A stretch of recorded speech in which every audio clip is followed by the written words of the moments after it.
পিঠের কাছে ঝুলতে থাকা কাপড়ের ব্যাগটা একটু ঠিক করে নিয়ে জঙ্গলের মাঝে দেখতে পাওয়া প্রাচীন গম্বুজটার দিকে তাকিয়ে একবার হাত নাড়ালো বিদ্যাধর। যদি ওই গম্বুজের উপর থেকে কেউ তাকে দেখতে পায় তাহলে ভালোই হবে। কথাটা মনে হতেই কাজটা করেছিল সে, কিন্তু লাভ কিছু হলো না। গম্বুজের উপরে জানলার মতো কয়েকটা ফোকর দেখা যায়, কিন্তু সেইখানে কেউ নেই। দিনের আলোয় চারপাশটা ভেসে যাচ্ছে, তার মধ্যে বিদ্যাধর কোনো কিছুই দেখতে পেল না। হাঁপাতে হাঁপাতে ছোট মতো একটা গাছের তলায় দাঁড়িয়ে কোনো মতে বিদ্যাধর বলল, আশ্চর্য ব্যাপার, এতটা পথ হেঁটে এলাম অথচ কারো সঙ্গে দেখা হলো না। জঙ্গলের মাঝখান থেকে যে বড় রাস্তাটা রয়েছে, এই পথ ধরে কি তাহলে কেউ যাতায়াত করে না? কি একটা যেন বিদ্যাধরের মনে পড়ে গেল। শেষ যে গ্রামটা সে পেরিয়ে এসেছিল, সেই গ্রামে দেখতে পাওয়া বৃদ্ধ লোকটার কথা। লোকটা বলেছিল, তুমি বাবা এই পথ ধরে সোজা চলে যাও, ওই জঙ্গলের ভেতর দিয়ে একটা সোজা রাস্তা চলে গেছে। জঙ্গল পেরিয়ে ওই পথ ধরে গেলে তুমি ও পাশের গ্রামে যেতে পারবে। জঙ্গলের মধ্যে দিয়ে যাও, তুমি যেতে চাইছো যখন। বিদ্যাধর লোকটার কথা শুনে একটু অবাক হয়ে বলে, জঙ্গলের কথা বলার সময় আপনি এমন ভাবে হাসলেন কেন? কি আছে ওই জঙ্গলে? একটা বড় গম্বুজ। যদি দেখতে না পাও তাহলে কিছু নেই, কিন্তু এই গম্বুজটা যদি একবার দেখতে পাও তাহলে ওই জঙ্গল থেকে বাইরে বেরিয়ে যাওয়া খুব সহজ ব্যাপার হবে না তোমার জন্য। বৃদ্ধ আরো কিছু হয়তো বলতো, কিন্তু তার আগেই বৃষ্টি নেমেছিল, আর বৃদ্ধ তাড়াহুড়ো করে ওর নিজের বাড়ির ভেতরে ঢুকে পড়ে। বিদ্যাধরকে সে আশ্রয় নেওয়ার জন্য ডেকেছিল বটে, কিন্তু বিদ্যাধর সেখানে যায়নি। ওই জঙ্গল আর ওই গম্বুজের কথাটা মনে করেই সে কেমন যেন চঞ্চল হয়ে উঠেছিল। আর তারপর অদ্ভুতভাবে সেই গম্বুজের দেখাটা পেতেই সেই অনুভূতিটাই আরেকবার হয়েছিল বিদ্যাধরের মনে। চারপাশে ঝকঝক করছে দিনের আলো, তার মধ্যেও গম্বুজটাকে কেমন যেন অদ্ভুত বলে মনে হয়। অনেকটা দূর থেকে হলেও কত দূরে তা বোঝা যায় না। তাছাড়া গম্বুজের উপরের দিকে কয়েকটা জানলার মতো অংশ রয়েছে বটে, কিন্তু কেউ কি নেই ওখানে? এইবার এইবার এইবার আমি কি করি? পথ ধরে সোজা জঙ্গল পেরিয়ে চলে যাব, নাকি ওই গম্বুজটা কোথায় আছে সেই দিকে যাব? জঙ্গলের মধ্যে অত বড় একটা গম্বুজই বা কোথা থেকে এলো? গম্বুজ আছে মানে এখানে নিশ্চয়ই কোনো রাজার বাড়ি কিংবা বড় কোনো জমিদারের বাড়ি রয়েছে, কিন্তু কিন্তু এই ঘন জঙ্গলের মধ্যে এইসব এলো কোথা থেকে? ঠিক তখনই জঙ্গলের ভেতর দিক থেকে কার যেন একটা চিৎকার ভেসে এলো। নারী কণ্ঠের চিৎকার, যেন একসঙ্গে ২-৩ জন নারী চিৎকার করছে। তারা যেন চিৎকার করে বলছে। দিনের বেলা হলেও চিৎকারটা শুনে বিদ্যাধরের গোটা শরীর যেন কেমন শিহরিত হয়ে উঠল।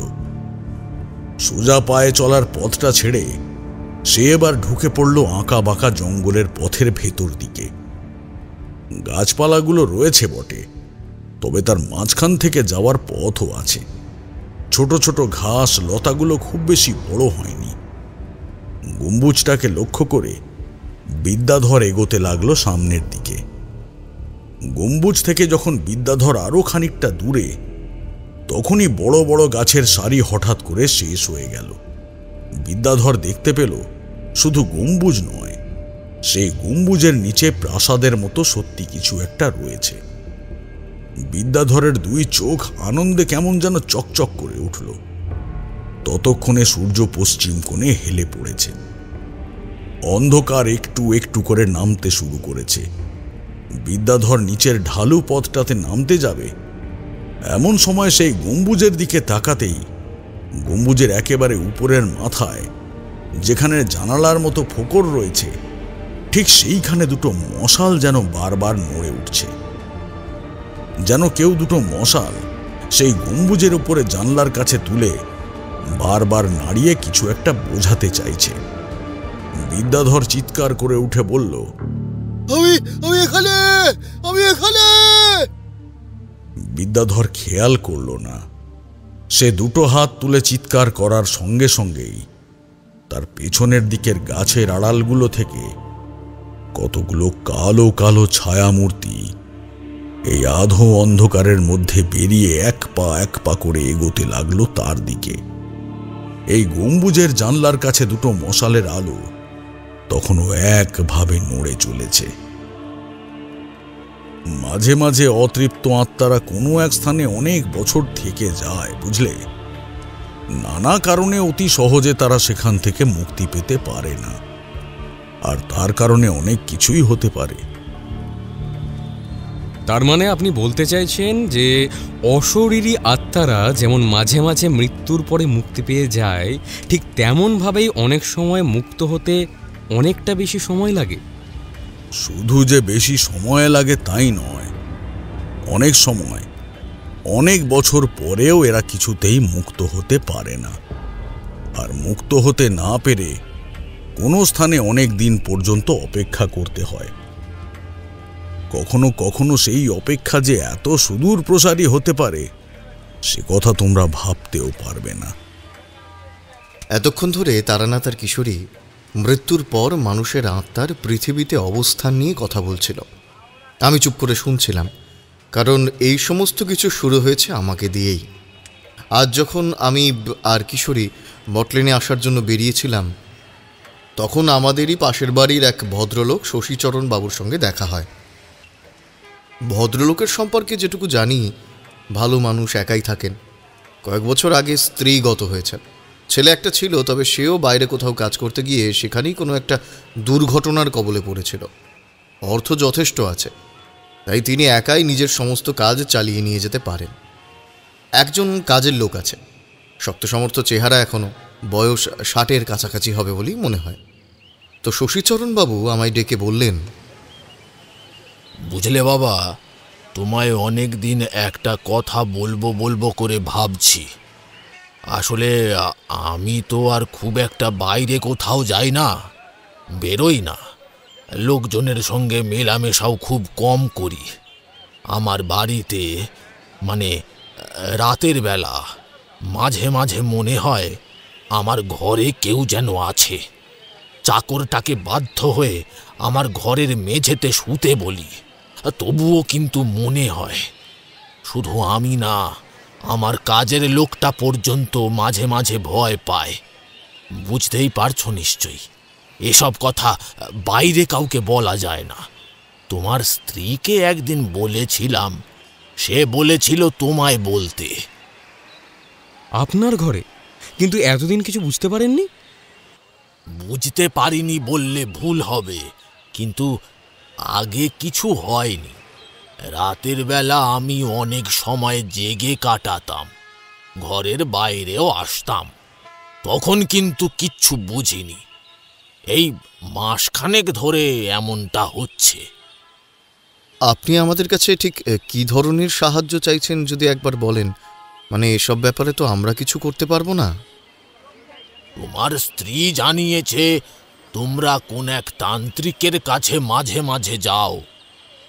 বিশেষ করে এই আজকের দিনে, এখনই বোধহয় যাচ্ছ। তাকে যদি একটু এই ব্যাপারটা বলো, যদি তিনি এই সমস্যার কোনো একটা সমাধান করতে পারেন, তবে আমার কিন্তু একটা ব্যাপার মনে হয়।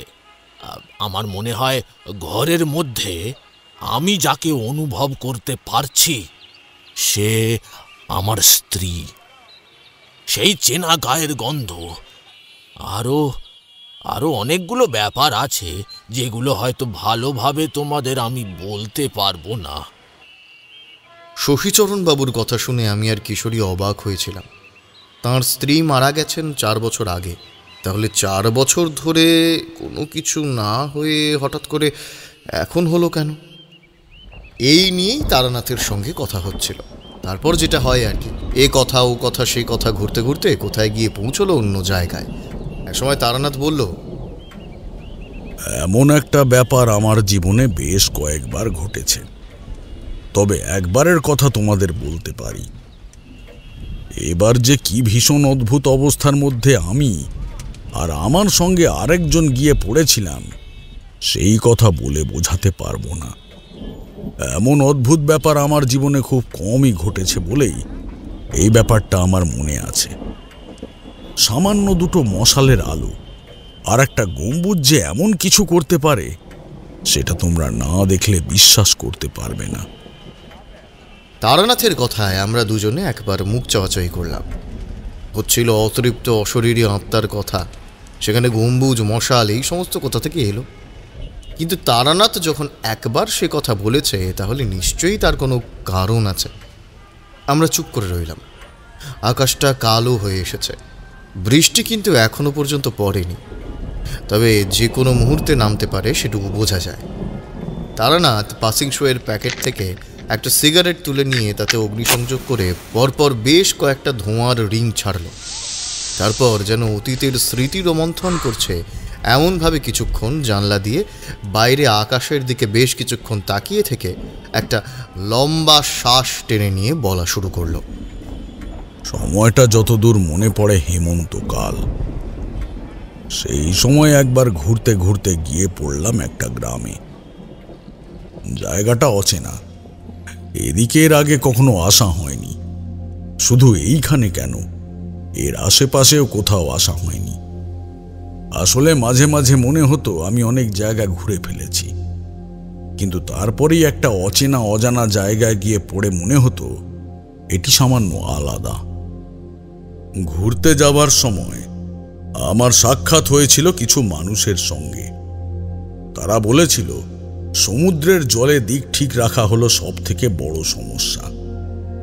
যদি এই এক চুল মতো পথ ভুল হয়ে যায়, তাহলেই তারা অন্য কোনো এক জায়গায় চলে যাবে। আর সমুদ্রের পথ ভুল হয়ে যাওয়া মানে আর বাড়ি ফিরে আসতে না পারা। এমনটা আমাদের ক্ষেত্রেও তাই। মনে করো তুমি উত্তর দিকে অনেকটা পথ চলে এসেছো তোমার বাড়ি থেকে, আবার নতুন করে যখন উত্তর দিকে চলবে, তখন তোমার বাড়ি থেকে চলার সময় সামান্য একটু, মনে করো কয়েক পা পূর্বে কিংবা পশ্চিম দিকে সরে পথ চলতে শুরু করবে এবং সেইভাবে একই দিকে চলে যাবে। তুমি চলেছ উত্তরের দিকে, কিন্তু দেখবে বেশ কিছু সময় পর থেকে এত কিছু অচেনা অজানা জায়গা আসবে যা তুমি কল্পনাও করতে পারবে না। আমার গোটা জীবনে আমি যত জায়গা ঘুরেছি তা অতি সামান্য, বুঝলে? তারানাথের মুখে এই কথাটা শুনে মনে হলো এমন একটা কথা কোথায় যেন শুনেছিলাম। কিশোরীর পাল্লায় পড়ে মাঝে মাঝে ওই কয়েকটা ম্যাগাজিনে এই সমস্ত ব্যাপার পড়তে হয়েছিল, আর তাতেই বোধহয় এমন মনে হলো। কিশোরী বলল, হ্যাঁ, সে না হয় বুঝলাম, কিন্তু তার সঙ্গে আপনার এই গল্পের সম্পর্ক কি ঠাকুরমশাই? আছে আছে, তত্ত্ব কথা শুনলে যে তোমরা অধৈর্য হও সে কথা আমি ভালো করেই জানি, আর তাই তোমাদের এই কথা বলার কারণও আছে। আমাদের এই গোটা ঘটনার মধ্যে এই ব্যাপারটা সব থেকে বেশি গুরুত্বপূর্ণ। সামান্য পথ ভুলের জন্য যে কি হয়েছিল, যাই হোক, আসল কথা বলি। সেই গ্রামের কাছে যখন গিয়ে পৌঁছালাম, তখন প্রায় সন্ধে হয়ে গেছে। একটা বাড়িতে আশ্রয় নেব ভাবছি। ততদিনে মধুসুন্দরী দেবী আর মাতু পাগলি এদের সবার সঙ্গে আমার সাক্ষাৎ হয়ে গেছে। ওই বাড়ি ফিরে এসে যখন বিবাহ করি, তার বছরখানেক আগের কথা। গৃহস্থের বাড়িতে নিশ্চিন্তে আশ্রয় নিয়ে রাতের খাওয়া দাওয়া সেরে দাওয়ার কাছে বসে তার সঙ্গে গল্প করছি। আমি বললাম, তোমাদের এই গ্রামের নাম কি? আমাদের গ্রামের নাম চাপাডাঙ্গা। আপনি তো অনেক দূর থেকেই আসছেন, কিন্তু এই দিকে যাবেন কোথায়? এরপরেই তো জঙ্গল শুরু হয়েছে। ওই জঙ্গলের পথ ধরে সোজা গেলে প্রায় এক বেলার পথে ও পাশে রাস্তা পাওয়া যাবে বটে, কিন্তু কিন্তু কি? না, অনেকে বলে যে জঙ্গলের ওই পথটা নাকি ভালো নয়। এমনকি শুধু রাতের বেলা নয়, দিনের বেলাও চলার পক্ষে খুবই নাকি পথটা ভালো নয়। মানে আমাদের এই গ্রামটা তো একেবারে শেষ প্রান্তে, চাপাডাঙ্গা জঙ্গল পেরিয়ে ও পাশে আছে বল্লভপুর। তাছাড়া উত্তর দক্ষিণে কোথাও কোনো গ্রাম নেই, আর থাকলেও তা আমরা জানি না। জঙ্গলটা এই দিকে অনেকটা চওড়া, বুঝতেই তো পারছেন। একবেলার পথ আপনাকে হেঁটে যেতে হবে পূর্ব থেকে পশ্চিমে, তাহলে উত্তর দক্ষিণে কতটা চওড়া হবে জঙ্গলটা? তার মানে তোমরা কখনো বল্লভপুরে যাওনি, কিংবা ওই উত্তর দক্ষিণের পথে যাওয়ার চেষ্টাও করনি? দেখলাম মুকুল ফ্যাকাশে মুখে আমার দিকে তাকিয়ে রয়েছে। তারপর একটা ঢোক গিলে বলল, এই গ্রামেই তো আমাদের ভালোভাবে চলে যাচ্ছে। এই এদিকে এগিয়ে গেলে আরও গ্রাম রয়েছে, হাটবাজার রয়েছে, সব কিছুই তো আছে। শুধু শুধু ওই দিকে না গেলেই হলো। মুকুলের কথায় আমি বেশ অবাক হয়ে গেলাম। সেই সুদূর থেকে ঘুরতে ঘুরতে এদিক ওদিক সব কিছু দেখে চলেছি, কোথায় কি আছে না আছে। আর সামান্য একটা জঙ্গলের জন্যে তারা নিজেদের চারদিকে কোথায় কি আছে না আছে তাই দেখতে চায় না। আমি বললাম, জঙ্গল পেরিয়ে গেলেই তো বল্লভপুরে যাওয়া যাবে। কাল সকালে আমি বেরিয়ে জঙ্গল পেরিয়ে বল্লভপুরে যাব। ওই কাজ করবেন না ঠাকুরমশাই, আমি আপনাকে সম্মান করি, তাই আপনাকে বলছি, আপনি শুনুন। এখান থেকে 2 গাঁ দূরে একটা পথ আছে, যে পথ দিয়ে গেলে ওই জঙ্গলের ওপার থেকে অনেকটা পথ ঘুরে যাওয়া যায় বল্লভপুর গ্রামে। সে প্রায় 3 দিনের পথ। আপনি ওইভাবে চলে যান, তাও ভালো, কিন্তু এই জঙ্গলের মধ্যে ঢুকবেন না। আজ পর্যন্ত জঙ্গলের মধ্যে যারা গেছে তাদের মধ্যে ফিরেছে খুব কম মানুষই। এতক্ষণ পরে তার মুখের দিকে তাকিয়ে একটু খারাপ লাগলো। উত্তেজনার বশে এমন একটা কথা বলা ঠিক হয়নি। তার মুখটা কেমন যেন অসহায় বলে মনে হচ্ছে।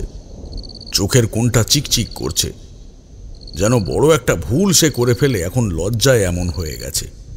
বললাম, দেখো মুকুল, তোমার কথায় আমি সত্যি কৌতূহলী হয়েছি, তাই ওই জঙ্গলে যেতে চাই। এতে তুমি খারাপ ভেবো না। আমার মনে কৌতূহল সব সময় রয়েছে। আর তাছাড়া আমি একজন সাধক। এমন অদ্ভুত কিছু ব্যাপার আমার দেখা প্রয়োজন। যদি আমার কোনো ক্ষতি হয় তাতে তোমার কোনো চিন্তা নেই। যাবেন বলে যখন ঠিকই করেছেন তাহলে যান।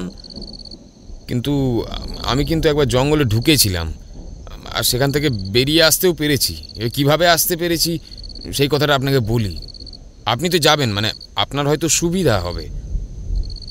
তখন বাইরে টিপ টিপ করে বৃষ্টি পড়তে শুরু করেছে। আমরা বারান্দার কাছে আর একটু ঢুকে বসলাম। মুকুল আর তার স্ত্রী এবং তাদের একটি মেয়ে আছে। তার বয়স মোটামুটি 15-16 বছর, বিবাহযোগ্যা। তার বিবাহের কথা চলছে, এটা মুকুলই আমাকে জানিয়েছিল। এই রকম আবহাওয়ার মাঝে আমি আর মুকুল জেগে রয়েছি, বাকিরা ঘুমিয়ে পড়েছে। মুকুল বলতে লাগলো, এই জঙ্গলটা বড় অদ্ভুত। এই জঙ্গলের নাম কি, কবে থেকে এই জঙ্গল রয়েছে, এ কথা কেউ জানে না। জন্মের আগের থেকে আমার বাবা, তার জন্মের আগে আমার ঠাকুরদা এই জঙ্গল এমনভাবেই দেখে আসছে। আর জঙ্গলের মাঝখানে থেকে ওই সোজা পথটা চলে গেছে একেবারে বল্লভপুর পর্যন্ত। বিশ্বাস করুন, ওই পথে গেলে আপনাকে আর কোনো দিকে তাকাতে হবে না। ওই পথ ধরে একটা অন্ধও সোজা চলে যেতে পারে বল্লভপুরে। কিন্তু সমস্যা হলো অন্য জায়গায়। আমাদের গ্রাম থেকে বল্লভপুর সোজা পায়ে হেঁটে গেলে প্রায় একবেলার পথ। মানে সকালের প্রথম প্রহরে আপনি বেরোলে হয়ে যাবে প্রায় দ্বিতীয় প্রহর, কিংবা তার চেয়েও বেশি। গরুর গাড়ি নিয়ে গেলে একটু কম সময় লাগবে, কিন্তু সমস্যা তাতেও রয়েছে। সমস্যা? কিসের সমস্যা? আমি গিয়েছিলাম গরুর গাড়িতে, আমার সঙ্গে আরও 2-3 জন ছিল আমাদেরই গ্রামের। বল্লভপুরে কোনো একটা কাজে তখন আমাদের মধ্যে একজনকে যেতে হবে। অন্য পথে গেলে প্রায় 3 দিনের মতো সময় লেগে যাবে। তাই সবাই মিলে ঠিক করলাম যে দুপুরের দিকে গরুর গাড়িতে করে বেরিয়ে পড়ব। তাহলে সূর্য পশ্চিম আকাশে ঢলার আগে আমরা সোজা পৌঁছে যাব বল্লভপুরে। তেমনটাই ঠিক হলো। আমি, সদাশিব আর গোবিন্দ। আমাদের গরুর গাড়িটা চালাচ্ছে আমাদেরই পরিচিত বন্ধু মাধব। মাধব গাড়িতে উঠতে উঠতে সবাইকে বলল, গোটা পথ গাড়ির ছইয়ের মধ্যে চুপ করে নিজেদের মধ্যে কথা বলতে বলতে চলে যাবে। বাইরে যাই হয়ে যাক না কেন, কেউ কিন্তু কোনো কিছু করবে না।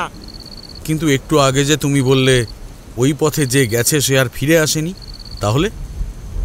ফিরে এসেছে, কিন্তু যারা ফিরে এসেছে তারা নানা বিপদের মধ্যে দিয়ে গেছে। তাছাড়া তারপর বেশ কিছুদিন পর্যন্ত তাদের হয় খুব জ্বর ছিল, না হলে জ্ঞান হারিয়ে ফেলেছেন বারবার।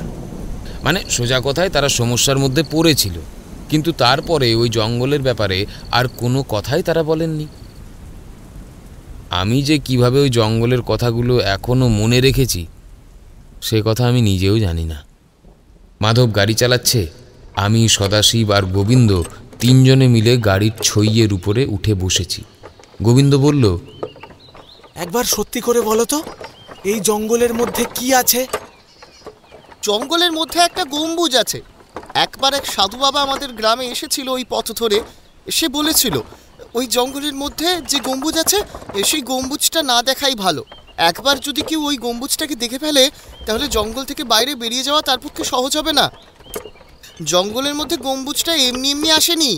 অনেকে মনে করে অনেক বছর আগে ওই জঙ্গলের মধ্যে কোনো এক রাজার বাস ছিল, তারই কোনো ছোটোখাটো রাজত্ব ছিল এখানে। পরে ধীরে ধীরে কোনো কারণে সমস্ত জায়গাটা জঙ্গল হয়ে যায় এবং রাজার পরিবারও সেখান থেকে চলে যায়। কিন্তু বাড়িঘর তো আর তুলে নিয়ে যাওয়া যাবে না, রাজার প্রাসাদ ওইখানেই থাকে। আর সেই প্রাসাদের মধ্যেই লম্বা গম্বুজটা রাজা তৈরি করেছিল কোনো এক কারণে। রাজা কোথায় আর গম্বুজ আসলে কোন রাজার? কিন্তু এই সবের সঙ্গে জঙ্গলের মধ্যে যারা ঢোকে তাদের বিপদের সম্পর্ক কি? সদাশিব এইবার প্রথম মাথা নিচু করে রইল। আমরা তিনজনে সজাগ হয়ে রইলাম। মাধব গাড়ি চালাতে চালাতে এদিক ওদিক মাঝে মাঝে তাকিয়ে দেখে নিচ্ছে। আমরাও দেখছি সব কিছু। বুকের ভিতরটা মাঝে মাঝে কেমন যেন শিরশির করে উঠছে। সেটা বেশ বুঝতে পারছি, কিন্তু কি হবে সেটাই তো জানি না। জানা জিনিসের বিরুদ্ধে লড়াই করা যায়, কিন্তু অজানা বিপদের বিরুদ্ধে কি করব? এদিকে আমাদের গরুর গাড়ি যখন অনেকটা পথ পর্যন্ত চলে এসেছে, কেউ বাইরে তাকাবো না এমনটা ঠিক হলো। তাহলে আর গম্বুজ দেখার কোনো কারণ নেই। কিন্তু ব্যাপারটা তেমন হলো না। হঠাৎ করেই গরুর গাড়ির চাকাটা কিসের সঙ্গে যেন ধাক্কা খেয়ে নড়বড় করে উঠল, আর আমরা তিনজনেই একসঙ্গে গরুর গাড়ির ভেতরে ধাক্কায় নড়ে উঠতে গিয়ে ওর গায়ে হুড়মুড় করে পড়ে গেলাম। আরে কি হলো? এই অমন ভাবে গাড়িটাকে থামিয়ে দিলি কেন? কিছু বুঝতে পারছি না, গাড়ির চাকায় বোধহয় কোনো গোলমাল দেখা দিয়েছে। দাঁড়া দাঁড়া, নেমে গিয়ে দেখি। গোবিন্দ, সদাশিব, মাধব তিনজনে নেমে গিয়ে গরুর গাড়িটা দেখতে লাগলো। আমি কিন্তু নামলাম না। কে যেন আমার কানের কাছে বারবার সাবধান করে বলে দিচ্ছিল আমি যেন নিচে না নামি, নিচে নামলেই বিপদ হবে। নামবো না, অথচ সামনের দিকে তাকিয়ে দেখতে পাচ্ছি রোদের আলোয় চারপাশটা ভেসে যাচ্ছে। আমি নিচে নামলাম না। অনেকক্ষণ ধরে ওদের কথাবার্তা শুনতে পাচ্ছিলাম। তারপর হঠাৎ যেন ওদের কথাবার্তা কেমন বদলে গেল। ওদের মধ্যে একজনের গলায় শুনতে পেলাম, আরে আরে ওই দেখ, ওই দেখ, একটা গম্বুজ বলে মনে হচ্ছে না? কিন্তু গম্বুজের মাথায় কি কেউ নেই? মাধবের মুখে এমন একটা অদ্ভুত কথা শুনে আমি চমকে উঠলাম। গম্বুজ? কিন্তু গম্বুজ যদিও বা থেকেও থাকে, তাহলে গম্বুজের মাথায় কেউ থাকবে কেন? ততক্ষণে সেই গম্বুজের দিকে গোবিন্দ, সদাশিব তিনজনেরই চোখ চলে গেছে। দেখতে পেলাম তারা গরুর গাড়ির এক পাশে এসে দাঁড়িয়ে সামনের দিকে তাকিয়ে কিছু একটা দেখছে, কিন্তু আমি সেটা দেখব না বলেই ঠিক করেছি। আমি চিৎকার করে ডাকলাম, তোরা উপরে উঠে আয়, ওই গম্বুজের দিকে তাকিয়ে দেখিস না, তাড়াতাড়ি চলে আয়, চলে আয় বলছি। কিন্তু ওরা কেউ যেন আমার কথা শুনতেই পাচ্ছে না। গোবিন্দ আঙুল তুলে সামনের দিকে দেখালো, আর তার আঙুলের দিকে দৃষ্টি রেখে বাকিরা তাকিয়েছে। আমি গরুর গাড়ি থেকে বাইরে বেরোচ্ছি না, তবুও ব্যাপারটা সামান্য মুখ বাড়িয়ে বুঝতে পারলাম। বেশ বুঝতে পারছি সামনের দিকে তাকালেই যেন গম্বুজটাকে আমি দেখতে পাব। কিন্তু বারবার মাথার মধ্যে চলতে থাকা সেই ব্যাপারটার জন্য আমি বাইরে আর মুখ বের করলাম না। শুনতে পাচ্ছি ওদের কথা, মাঝে মাঝে ওরা হাসছে। তারপরে একসঙ্গে 3টি পায়ের শব্দ জঙ্গলের মধ্যেই একদিকে নেমে গেল। এতক্ষণ ধরে এক টানা কথা বলে চলেছিল মুকুল। তার চোখ বিস্ফারিত হয়ে এসেছে, শ্বাস প্রশ্বাস ঘন ঘন পড়ছে। প্রচণ্ড কোনো একটা ভয়ের অনুভূতি যেন এইমাত্র গ্রাস করেছে তাকে, কিন্তু আমি তেমন কিছু মনে করলাম না। বললাম, কিন্তু একটা গম্বুজের জন্য এত ভয় পাওয়ার কি কোনো কারণ ছিল? মুকুল, তুমি যদি একবার বাইরে বেরিয়ে দেখতে। মুকুলের দু চোখ আবার বিস্ফারিত হয়ে উঠল। সে ভয়ে কাঁপতে কাঁপতে বলল, কি বলছেন ঠাকুরমশাই? ওই গম্বুজটাই ছিল সব কিছু? আপনি বুঝতে পারছেন না, ওই গম্বুজটা কোনো সাধারণ গম্বুজ নয়। ওটা সবাই দেখতে পায় না। যদি ওটা কেউ দেখতে পায় তাহলে তার বিপদ আছে। আপনাকে প্রথমে ছোট্ট একটা মিথ্যে কথা বলেছি, যাতে আপনি ভয়ে ওদিকে না যান। ওই পথে সবাই বিপদে পড়ে না। কেউ কেউ ওই পথে গিয়ে ফিরে যেতে পারে, কিন্তু হয় তারা খুব ভালো মানুষ, আর না হয় তাদের মধ্যে নিশ্চয়ই কোনো না কোনো ক্ষমতা আছে। এমন অনেকেই আছে যারা ওই গম্বুজ দেখার পরেও ওই জঙ্গল থেকে বেঁচে ফিরে গেছে, কিন্তু বেশিরভাগ মানুষই ওই জঙ্গলের মধ্যে হারিয়েছে। তুমি বললে ওই গম্বুজ আর ওইখানে কোনো রাজার প্রাসাদ কিছু একটা আছে, এই ব্যাপারটা ঠিক কি? আমাদের গ্রামের পুরোহিত মশাই অনেক দিন আগে বল্লভপুর থেকে আমাদের গ্রামে ফিরছিল। বিকেলের দিকে জঙ্গলে ঢুকেছিল। সে রাতের অন্ধকারে ওই গম্বুজটা দেখেছিল, কিন্তু তার কোনো ক্ষতি হয়নি। সে ফিরে এসে ওই গম্বুজের কথা আমাদের গ্রামে যখন বলেছিল, তখনই আমরা বুঝতে পেরেছিলাম যে ওই গম্বুজ আসলে কোনো রাজার প্রাসাদের। আর সেই গম্বুজের উপরের দিকের একটা জানলার কাছে সে একটা লোককে দাঁড়িয়ে থাকতে দেখেছিল, দুটো মশাল হাতে, যে বারবার আলো নাড়াচ্ছিল। চারিদিকে আরও অনেক কিছু ছিল, সেগুলো সেই পুরোহিত আমাদের খুলে বলেনি, শুধু বলেছিল যে ওই পথে না যাওয়াটাই ভালো। পুরোহিত মশাই আমাদের গ্রামের প্রবীণ মানুষ, তাছাড়া সচ্চরিত্র ব্যক্তি। অকারণ সে মিথ্যা কথা বলবে এটা মনে হয় না। তারপর থেকেই আমরা চট করে আর ওই পথে যাই না। মুকুলের কথা শুনে আমার মাথা কেমন ভন ভন করতে লাগলো। আমি বললাম, এই সমস্ত কথা শুনে ওই পথে যাওয়ার জন্য আমার কৌতূহল যেন আরো বেড়ে গেছে। মুকুল, কি করব বলো? তোমার কাছে আজকে রাত্রে বিশ্রাম করি, কাল সকালে ওই পথে বেরিয়ে পড়ব, তারপরে দেখা যাক না কপালে কি আছে। মুকুল আমার দিকে তাকিয়ে রইল কিছুক্ষণ, তারপর হঠাৎ অদ্ভুত শক্ত গলায় বলে উঠল, এই পথে আমারও যাওয়ার ইচ্ছে আছে ঠাকুরমশাই। এতদিন সাহস করে উঠতে পারিনি, কিন্তু আপনাকে দেখে আজ কেমন যেন আমার সাহস হচ্ছে। আপনি আমাকেও আপনার সঙ্গে নিয়ে চলুন, কথা দিচ্ছি কোনো বিপদে পড়তে দেব না আপনাকে। আর বিপদ হলেও সেখান থেকে আমরা একসঙ্গে ফিরে আসব। মুকুল যে আমার সঙ্গে যেতে রাজি হবে সেই কথা কিন্তু আমি মোটেও ভাবতে পারিনি। ঠিক হলো, পরদিন সকালে আমরা দুজনে ওই জঙ্গলের পথ ধরে যাব, গিয়ে দেখব আসলে কি রহস্য রয়েছে ওই জঙ্গলে আর ওই গম্বুজের মধ্যে। মুকুল বেশ শক্তপোক্ত ধরনের মানুষ, এটা বুঝতে পারছিলাম, কিন্তু আমি ভাবছিলাম অন্য কথা। জঙ্গলের মাঝে পরিত্যক্ত একটা গম্বুজের একদম উপরের দিকের মাথার কাছে দুটো মশালের আলো ধরে কে দাঁড়িয়েছিল, তাকে দেখেছিল এই গ্রামের সেই পুরোহিত, কিন্তু এখন তার কাছে জানার উপায় নেই। যা করতে হবে কাল সকালেই করতে হবে। এই কথা ভেবে আমি শুতে চলে গেলাম, খানিকটা বিশ্রামেরও তো প্রয়োজন। কথা শেষ করে তারানাথ চুপ করতেই আমি আর কিশোরী অধীর আগ্রহে অপেক্ষা করতে লাগলাম পরের ঘটনা শোনার। এই গল্পটা একটু অন্যরকম, কিন্তু ওই জঙ্গল, গম্বুজ, মানুষের হারিয়ে যাওয়া সবকিছু মিলিয়ে একটা অদ্ভুত রহস্য জড়িয়ে উঠেছিল। তার সমাধানের গল্পটা শোনার জন্য আমরা অধীর আগ্রহে অপেক্ষা করছিলাম। খানিকক্ষণ চুপ করে থেকে তারানাথ আবার বলতে শুরু করল। পরদিন সকালে মুকুল আর আমি জঙ্গলের পথ ধরে হেঁটে চললাম। পথটা বেশ বড়, দুপাশে জঙ্গল, বড় বড় গাছের মাঝে রাস্তাটা ধরে আমি আর মুকুল সোজা হেঁটে চলেছি। আর মাঝে মাঝে মুকুল আর আমি এদিক ওদিক তাকিয়ে দেখছি। গাছগুলো বেশ বড় বড় হলেও এখানে দাঁড়িয়ে অনেক দূর পর্যন্ত কিছু দেখা যাবে না। তার জন্যে জঙ্গলের আরও ভেতরে ঢুকতে হবে। জঙ্গলে না ঢুকলে জঙ্গলের ভেতরের কোনো কিছু দেখা যাবে কি করে? আমরা সোজা পথ ধরে হেঁটে চলেছি। মুকুলকে বললাম, আগেরবার তোমরা যখন এসেছিলে তখন ওই গম্বুজটাকে কোথায় দেখেছিলে? আর আর তোমার সেই 3 বন্ধুর কি হয়েছিল? ওরা আর ফিরে আসেনি ঠাকুরমশাই। অনেক দিন পর্যন্ত অপেক্ষা করেছিলাম। তারপর যা হয় আর কি। গ্রামের লোকেরা এসব কথা সবাই জানে। জঙ্গলে ঢুকে খোঁজ করে দেখার মতো সাহস কেউ করতে পারেনি। আরও খানিকটা সোজা পথ ধরে এগিয়ে গেলাম। তারপরে নাকে একটা কেমন যেন দুর্গন্ধ এসে ঝাপটা দিল।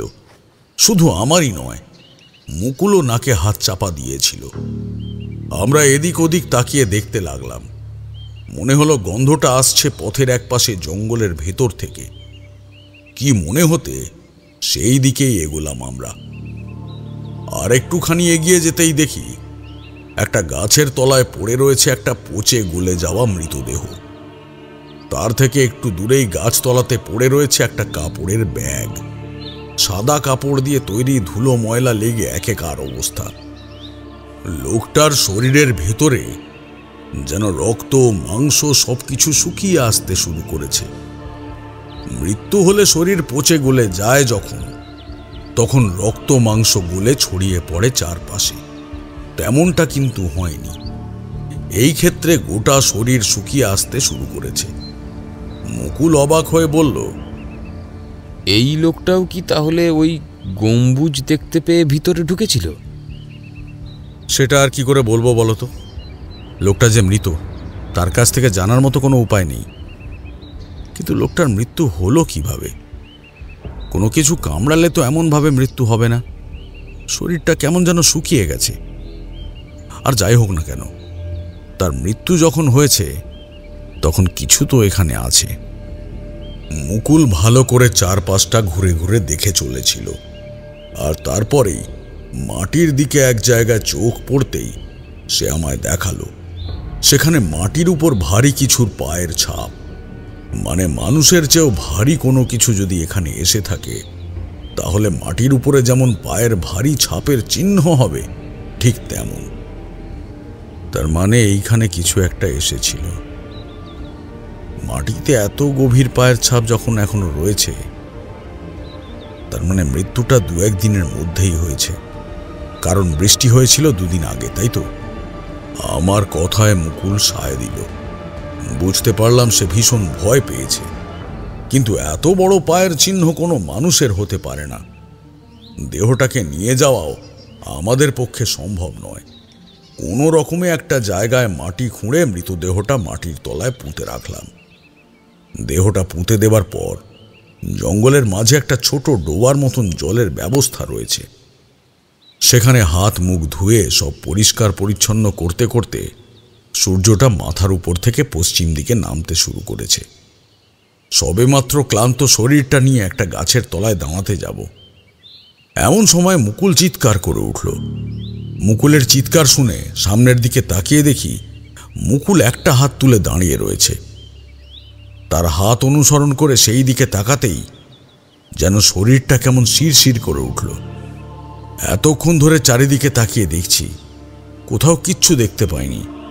অথচ ঠিক এই মাত্র যেন আমাদের থেকে বেশ খানিকটা দূরে জঙ্গল থেকে মাথা ফুঁড়ে আকাশের দিকে সোজা হয়ে উঠে এসেছে একটা লম্বা গম্বুজ। গম্বুজের উপরের দিকে বেশ কয়েকটা জানলা রয়েছে। আমার চোখে চোখ পড়তেই মুকুল বলল, ঠাকুরমশাই, ঠাকুরমশাই, আমরা জঙ্গলের ভিতরে সেই জায়গায় ঢুকে পড়েছি। এইখানেই এই আগেরবার এসে আমার বন্ধুরা গম্বুজটা দেখতে পেয়েছিল। এখন আমরাও সেই গম্বুজটা দেখতে পেলাম। আমাদের যে এবার কি হবে তা বেশ ভালোই বুঝতে পারছি। আমি কিন্তু তখন আর মুকুলের কথার উত্তর দেওয়ার জন্য অপেক্ষা করছি না। আমি তাকিয়ে দেখছি গম্বুজটার দিকে। এই দিনের আলোতেও যেন দেখতে পেলাম গম্বুজের চারপাশ ঘিরে কতগুলো কালো কালো ছায়া যেন বাতাসে ভেসে বেড়াচ্ছে। ব্যাপারটা ঠিক দেখা নয়, এটাকে অনুভব করা বলতে পারো। দিনের আলোর মাঝে অশরীরী আত্মাদের উপস্থিতি অনুভব করা গেলেও দেখা সম্ভব হয় না।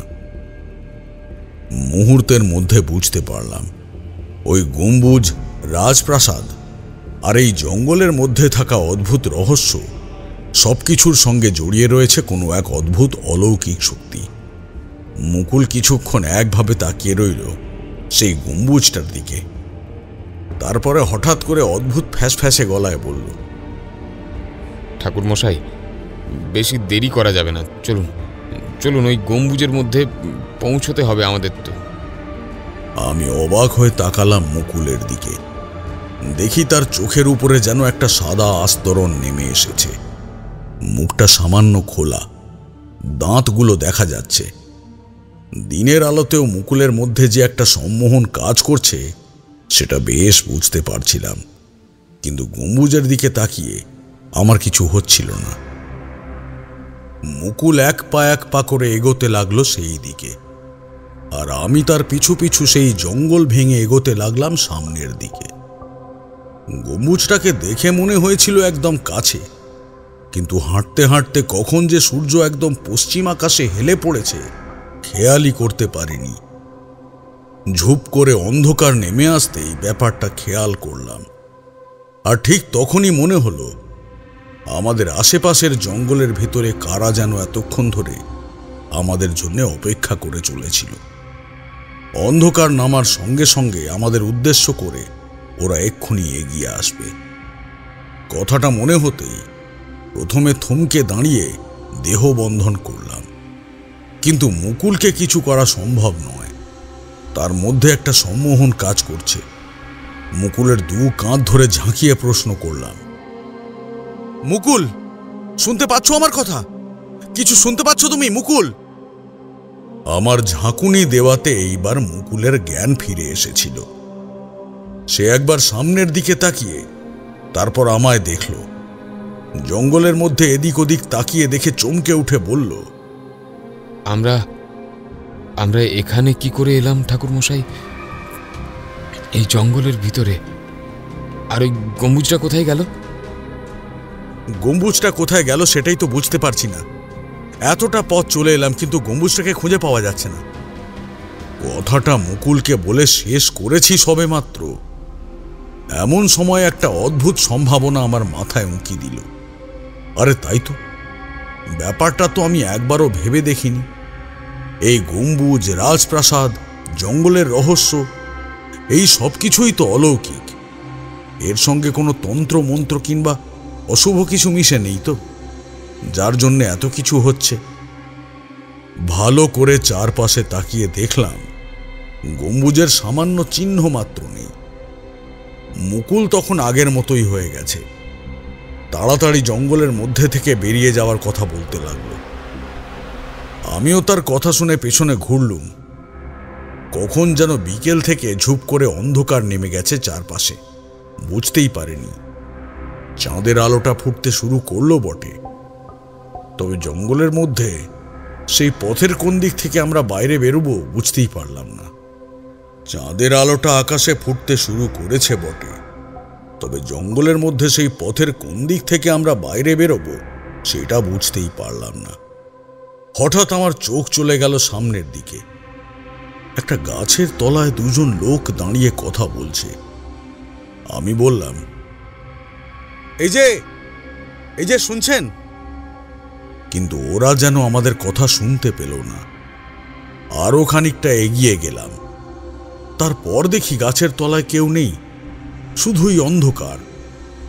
মুকুল খানিকটা পেছনে পড়ে গিয়েছিল। এমন সময় মুকুলের রক্ত জল করা আর্তচিৎকার শুনতে পেয়ে পেছনের দিকে তাকাতেই দেখি মুকুলের ঠিক সামনে এসে দাঁড়িয়েছে মস্ত বড় কালো রঙের একটা অন্ধকারের প্রাণী। ভালো করে তাকে দেখা যায় না, কি বিভৎস চেহারা, অনেকটা শিয়াল জাতীয় কোনো প্রাণীর মতো হবে। সে দুটো হাত দিয়ে ধরে মুকুলকে মাটির উপর ফেলে দেওয়ার চেষ্টা করছে, কিন্তু তাকে মুকুল একেবারে নিরস্ত করে দেওয়ায় সে যেন আরো রেগে যাচ্ছে। আমি চিৎকার করে ডাকলাম, তাড়াতাড়ি তাড়াতাড়ি এখানে চলে এসো মুকুল। আমার কথায় মুকুল হুড়মুড় করে ছুটে এলো আমার দিকে। তার সঙ্গে সঙ্গে সেই শিয়ালের মতো কালো প্রাণীটাও তাকে লক্ষ্য করে এগিয়ে এলো আমার কাছে। আমার দেহবন্ধন করাই ছিল, কিন্তু মূর্তিটা আরো খানিকটা আমার দিকে এগিয়ে আসার পরেই কেমন যেন হাওয়ায় মিলিয়ে গেল। আর ঠিক তখনই শুনতে পেলাম একটা ঘণ্টার শব্দ। খানিকটা দূর থেকে কেউ যেন ঘণ্টা বাজাচ্ছে। ততক্ষণে আরো অন্ধকার নেমে এসেছে। সঙ্গে দেশলাই আছে, কিন্তু আর কিচ্ছু নেই। এই দেশলাই কাঠি জ্বালিয়ে এই জঙ্গলের মধ্যে আর কতক্ষণ চলবে? আলো জ্বালাতেই ভয়ে কাঁপতে কাঁপতে মুকুল বলল, ওটা ওটা কি ছিল ঠাকুর মশাই? কি ছিল বলতে পারবো না, তবে যা ছিল সেটা কিন্তু মোটেই ভালো ছিল না, এইটুকু আমি হলপ করে বলতে পারি। তার মানে আমরা যে এখানে এসেছি সেই কথা কেউ নিশ্চয়ই জানতে পেরেছে। তার মানে গম্বুজ কিংবা আশেপাশে নিশ্চয়ই এমন কিছু একটা আছে যার জন্য এই সব হচ্ছে। মুকুল মাটির উপর বসে পড়েছিল।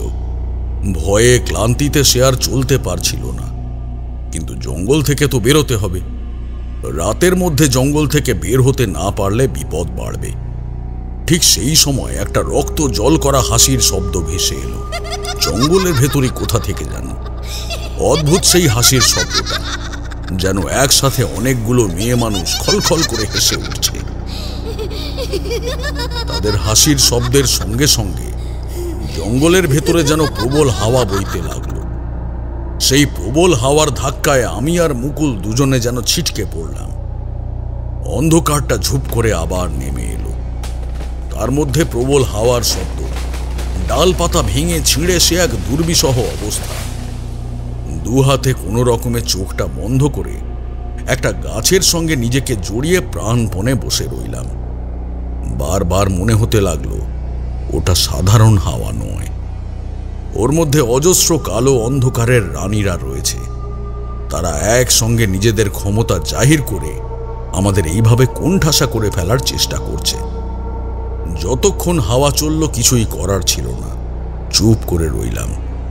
হাওয়াটা কমতেই আবার উঠে দাঁড়ালাম। দেখি চাঁদের আলো ফুটেছে, আর সেই চাঁদের আলোয় আবার সেই গম্বুজটাকে দেখতে পেলাম। ওই তো গম্বুজের উপরের দিকে জানলার কাছে দুটো মশালের আলো জ্বলছে। সত্যি তো, দুটো মশাল হাতে যেন কেউ দাঁড়িয়ে রয়েছে বলে মনে হচ্ছে। এতটা দূর থেকে হলেও ব্যাপারটা কিন্তু ভালোভাবে বোঝা যায়। কিন্তু একটু আগেও তো ওই গম্বুজটাকে আমরা দেখতে পাইনি। কথাটা মনে হওয়ার সঙ্গে সঙ্গেই মুকুলের কথা মনে পড়ল। চিৎকার করে সেই জঙ্গলের মধ্যে ডাকতে লাগলাম, মুকুল, মুকুল, কোথায় গেলে তুমি? মুকুলের কিন্তু কোনো সাড়া শব্দ নেই। এদিক ওদিক বেশ কয়েকবার ঘোরাফেরা করার পর এক জায়গায় দেখতে পেলাম পায়ে চলার মতো সরু একটা পথ নেমে গেছে নিচের দিকে। কি মনে হতে সেই দিকে এগোতেই দেখতে পেলাম কে যেন একটা আমার থেকে মাত্র কয়েক হাত দূরে সেই পথ ধরে হেঁটে যাচ্ছে সামনের দিকে। আরেকবার ডাকতে গিয়েও থমকে গেলাম। তারপর তার পেছনে পেছনে সেই পথ ধরে আরো কিছুটা এগোতেই দেখলাম নিচের দিকে গম্বুজটা সেখানে আছে। যদি কোনো রাজপ্রাসাদের সঙ্গে যুক্ত হয় তাহলে সেটা নিশ্চয়ই নিচের দিকে হবে, না হলে অমনভাবে গম্বুজটা থাকতো না। অনেকটা পথ তার পেছন পেছনে চলে এসেছি আমি। সেও সামনের দিকে এগিয়ে চলেছে, আমায় কিচ্ছু বলছে না। একসময় দেখতে পেলাম তখনই সামনেটা কেমন যেন অন্ধকার হয়ে আসছে। এইবার চিৎকার করে ডাকলাম, মুকুল, মুকুল! কিন্তু মুকুলের কোনো সাড়া পেলাম না। তার বদলে খুব কাছেই কোথায় যেন তিনটে মেয়ে মানুষ একসঙ্গে কেঁদে উঠল। মুখ তুলে তাকাতেই দেখি একটা গাছের তলায় সত্যি সত্যি তিনজন মেয়ে মানুষ দাঁড়িয়ে রয়েছে। তাদের মাথায় ঘোমটা। তারা একসঙ্গে কেঁদে চলেছে। কিন্তু তখনও আমি খুঁজে চলেছি মুকুলকে। তাকে না পেয়ে সেই তিনজন স্ত্রীলোকের কাছাকাছি গিয়ে দাঁড়ালাম। বললাম, তোমরা কারা? এই জঙ্গলের মধ্যে এত রাতের বেলায় তোমরা এসেছো কি করতে? তোমরা চলে যাও এখান থেকে, না হলে কিন্তু তোমাদের সমস্যা হবে। মেয়েগুলো আবার কাঁদতে লাগলো, আর কাঁদতে কাঁদতেই তাদের গলার স্বরটা যেন আস্তে আস্তে বদলে গেল হাসিতে। এক মুহূর্তের জন্য মাথা থেকে কাপড়টা সরালো তিনজনে। সামনের দৃশ্যটা দেখে আমি প্রায় লাফিয়ে যে কোনো একটা গাছে উঠতে পারলে বাঁচি। কি এমন দেখেছিলেন? 3 জন স্ত্রীলোক দাঁড়িয়ে রয়েছে আমার সামনে। তারা মাথা থেকে ঘোমটাটা সরাতেই দেখতে পেলাম বাকি সবকিছু ঠিক আছে, কোনো সমস্যা নেই, শুধু ওদের 3 জনের ধড়ের ওপরে মাথাটা নেই। সেখান থেকে রক্ত গড়িয়ে এসে পড়ে ভিজিয়ে দিচ্ছে তাদের পরনের কাপড়। এমন একটা অদ্ভুত দৃশ্য দেখে তীব্র আতঙ্কে সেখান থেকে ছিটকে সরে এলাম। এবার তারা আবার হাসতে লাগলো। একটা ব্যাপার বুঝতে পারছিলাম যে এই পথেই যাই হোক না কেন সমস্যা একের পর এক আসবেই, এবং তারপর যে কি হবে। গম্বুজটাকে আরেকবার দেখতে পেলাম। এবার যেন সেটা আরো কাছে। গম্বুজের নিচের দিকে জঙ্গলের আড়ালের মাঝে সেই রাজপ্রাসাদের মতো বাড়িটাকেও যেন সামান্য দেখতে পেলাম। আর তারপরেই দেখতে পেলাম মুকুলকে। মুকুল কি করছে ওটা? চাঁদের আলোয় মুকুল একটা গাছের তলায় দাঁড়িয়ে 2 হাত দিয়ে নিজের পরনের জামাটাকে আস্তে আস্তে ছিঁড়তে শুরু করেছে। আমি আর স্থির হয়ে থাকতে পারলাম না, তাড়াতাড়ি ছুটে গেলাম মুকুলের দিকে। যখন একদম তার কাছাকাছি পর্যন্ত চলে গেছি, এমন সময় দেখতে পেলাম সেখান থেকে আরো ভালোভাবে দেখা যায় জানালাটা। জানালার উপরে 2 হলদে মশাল এখনো জ্বলে রয়েছে, আর তার সঙ্গে একটা কেউ দাঁড়িয়ে রয়েছে সেখানে। মুকুলের 2 চোখ আগের মতোই হয়ে গেছে, সে ফাঁদে পড়েছে। মাঝে মাঝে তার চোখ উল্টে যাচ্ছে, আবার মাঝে মাঝে সবকিছু ঠিক হয়ে গেলেই চিৎকার করে উঠছে সে। আমি কিছু বুঝতে পারছিলাম না যে ঠিক কি হচ্ছে। মনে মনে মধুসুন্দরী দেবীকে স্মরণ করতে লাগলাম। আর তারপরেই দেখতে পেলাম এক আশ্চর্য দৃশ্য। সেই যে গম্বুজের উপরের জানালাটা, সেই জানলার কাছে 2 মশালের আলো জ্বলছিল। সেইগুলো এবার ঘুরতে থাকলো, গোল গোল করে ঘুরতে শুরু করলো বেশ কয়েকবার। আরেকটা ব্যাপার একটু অবাক লাগলো। গম্বুজের উপরে জানলার কাছে দাঁড়িয়ে রয়েছে কয়েকজন, 1 জন না 2 জন সেটা তো ভালো করে বুঝতে পারছি না।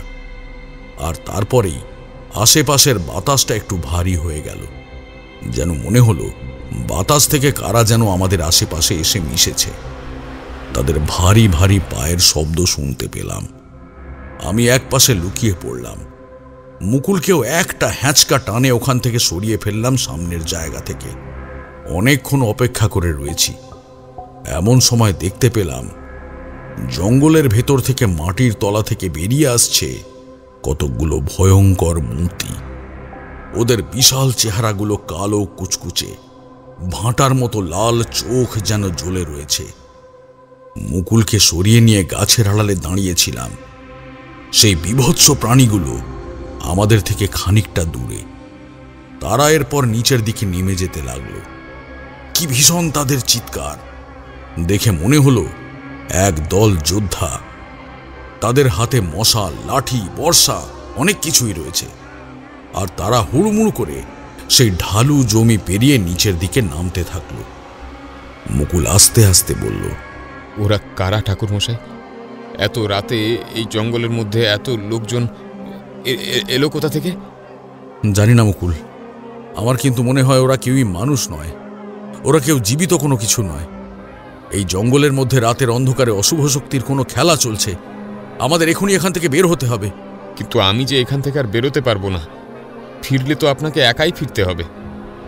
কথাটা শুনে যেই মুকুলের দিকে তাকিয়েছি, দেখতে পেলাম মুকুলের 2 চোখের মণি কেমন যেন বদলে গেল মুহূর্তের মধ্যে। তার পাটা ফুলে উঠল, শরীরটা বদলে গেল। এক ভয়ঙ্কর শরীরে পরিণত হয়ে গেল মুকুলের শরীরটা। সে খলখল করে হাসতে হাসতে বলল, এখানে একবার এলে আমার এখান থেকে বাইরে যাওয়া যায় না।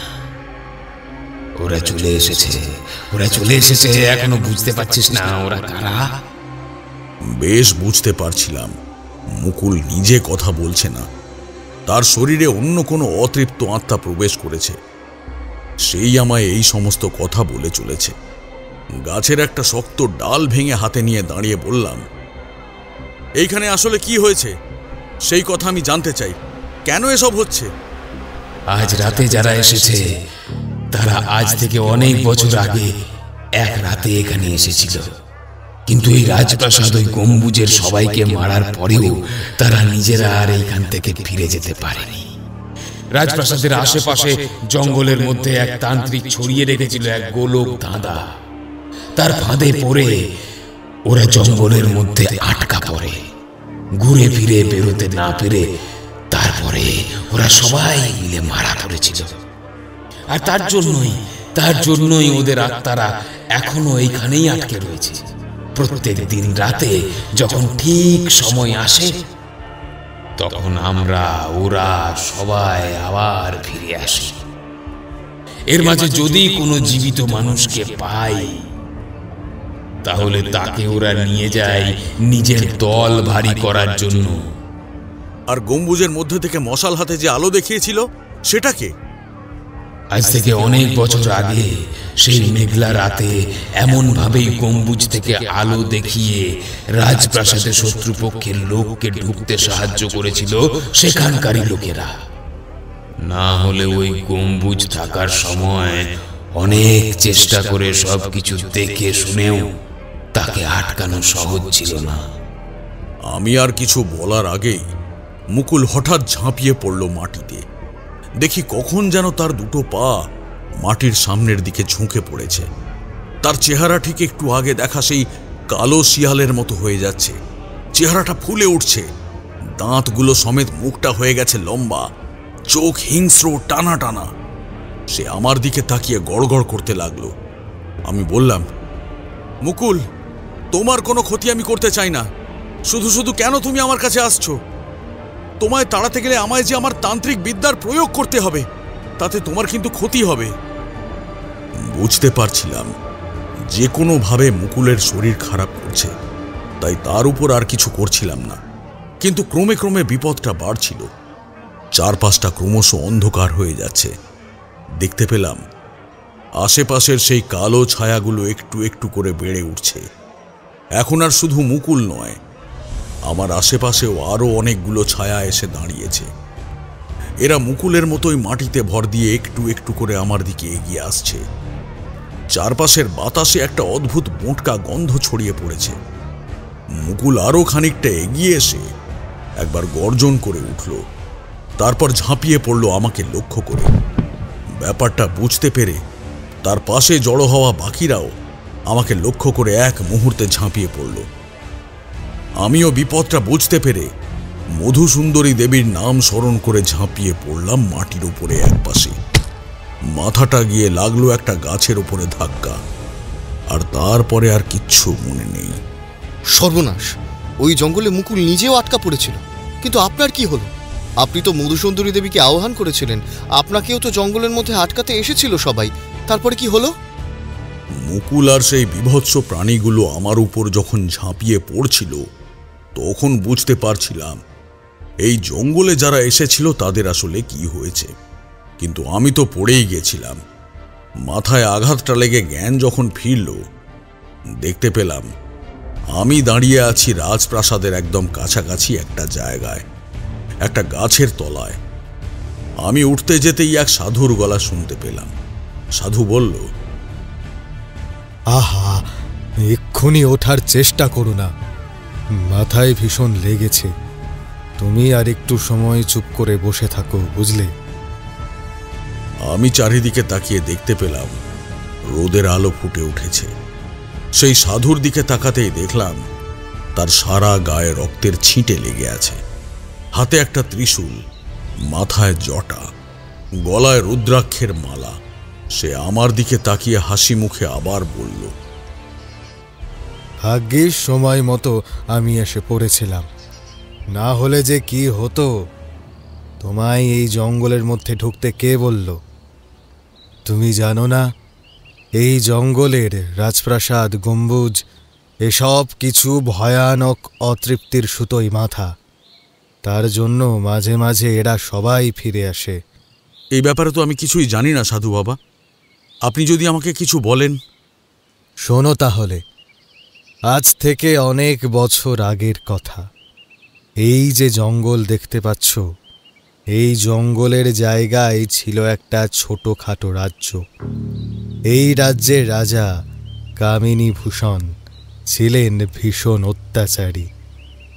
প্রজাদের ওপর তিনি যেমন অত্যাচার করতেন, তেমন মাঝে মাঝেই নিজের ছোট সৈন্যদল নিয়ে আশেপাশে বেরিয়ে তার রাজ্যের বাইরের লোকেদের উপরও অত্যাচার করে তাদের সম্পদ লুণ্ঠন করে নিয়ে আসতেন। কিন্তু এইভাবে তো আর বেশি দিন চলতে পারে না। তাই একদিন আশেপাশের লোকেরা সকলে মিলে ঠিক করল ওই রাজার অত্যাচারের বিরুদ্ধে প্রতিশোধ নেওয়ার। কিভাবে? এই চারপাশে যে এত জঙ্গল দেখতে পাচ্ছ, তখন এই জঙ্গল ছিল না। এই রাজার রাজ্যের বাইরে আরও কিছু লোকজন থাকত। তারা সবাই মিলে একদিন একত্রিত হয়ে গেল। তাদের সবার সঙ্গে এক সাধুর দেখা হলো। সেই সাধু তাদের সবাইকে তন্ত্র মাধ্যমে এমন এক ক্ষমতা দান করল, যার মাধ্যমে কিছু সময়ের জন্য তারা অদ্ভুত পশুতে পরিণত হবে। মানুষের মতন দেখতে হলেও মানুষ আর শেয়ালের এক অদ্ভুত চেহারার মিশ্রণ থাকবে তাদের মধ্যে। সেই তান্ত্রিক অনেক কিছু জানত। সে এমন কাজ করেছিল, সব কিছু ঠিক করা ছিল। রাজপ্রাসাদের মধ্যে এমন অনেকেই ছিল যে রাজার এই কুকর্ম আর সহ্য করতে পারছিল না। সেদিন ছিল পূর্ণিমা। সেই রাতে রাজপ্রাসাদের সকলে ঘুমিয়ে পড়ার পর রাজারই একজন লোক ওই গম্বুজের উপরে উঠে দুটো মশাল নাড়িয়ে বাইরে থাকা লোকেদের সংকেত দেয়। তারপর তান্ত্রিক এবং বাকি লোকেরা মিলে ওই রাজপ্রাসাদে আক্রমণ করে। অনেক লোকের কাছে রাজার সৈন্যদল অস্ত্রশস্ত্র নিয়ে প্রথমটা সুবিধা করতে পারলেও তারপরে কিন্তু আর কিছু করতে পারেনি।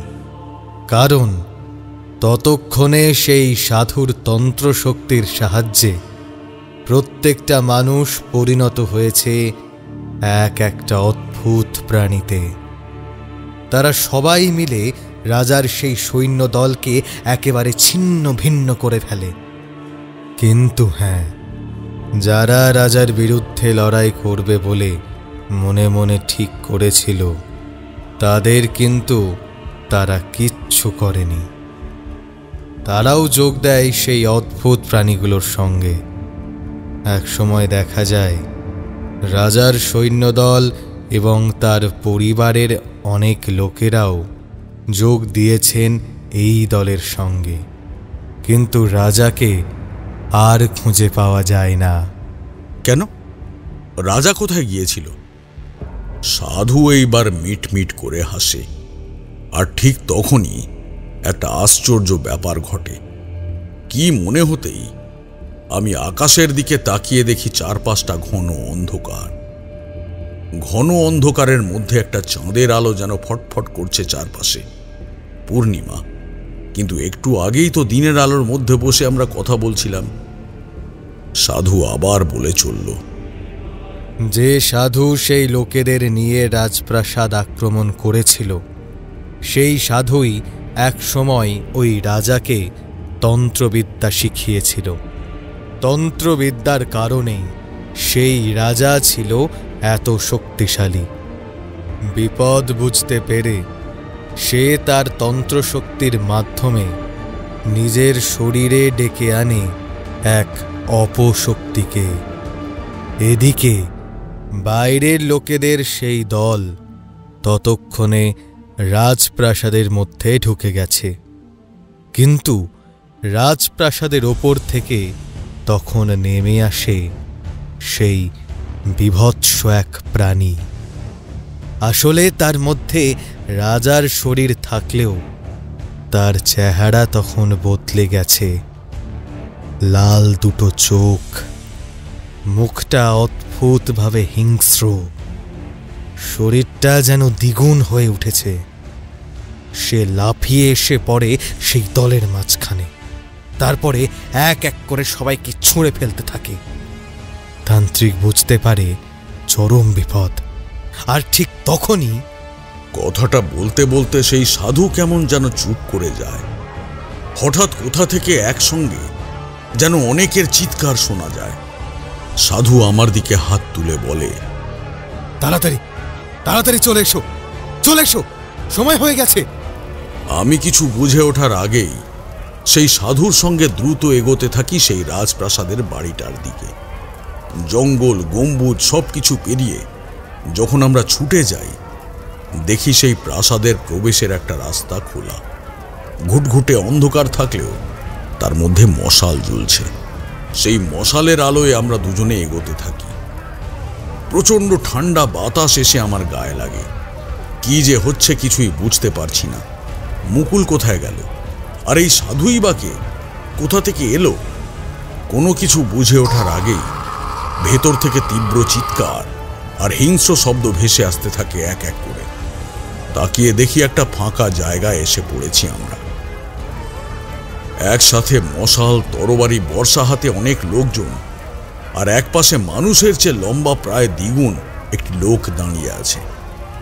তার সামনে 3 জন মেয়ে মানুষ দাঁড়িয়ে রয়েছে। তারা কি যেন বলছে।